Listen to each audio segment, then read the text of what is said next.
নমস্কার, কেমন আছেন আপনারা সবাই? আশা করছি ভালো আছেন। আজ চলে এলাম একটা রেসিপি নিয়ে। আজ বানাবো লাল শাকের ঘন্ট বাদাম বড়ি পোস্ত দিয়ে। তার জন্য এখানে কড়াইতে তেল দিয়ে কাঁচা বাদামটাকে একটু ভেজে নিচ্ছি ভালো করে। আর শাকটাকে কেটে বেছে ধুয়ে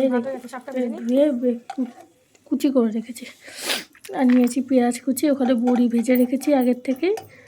আর পেঁয়াজ আর কাঁচা লঙ্কা দিচ্ছে। চাইলে এটা নিরামিষভাবেও করতে পারেন। এবার এটাকে ভালো করে ভেজে নেব। পেঁয়াজটাকে ভেজে শাকগুলোকে দিয়ে দিচ্ছি। দিয়ে দেবো লবণ হলুদ পরিমাণ মতো, দিয়ে শাকটাকে আর একটু কিছুক্ষণ নেড়ে ছেড়ে কমিয়ে নেবো।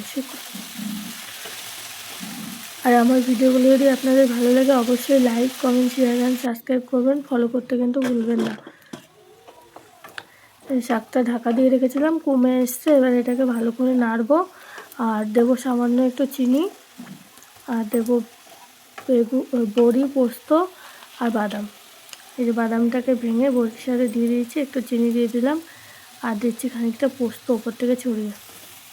আর এইভাবে শাক ভাজা কিন্তু খুবই ভালো লাগে, আপনারা ট্রাই করে দেখবেন। আবার দেখা হবে একটা নতুন ভিডিওর সাথে। ততক্ষণ আপনারা ভালো থাকবেন, সুস্থ থাকবেন। কেমন হলো অবশ্যই কিন্তু জানাবেন। আজ তাহলে আসি, টাটা বাই বাই।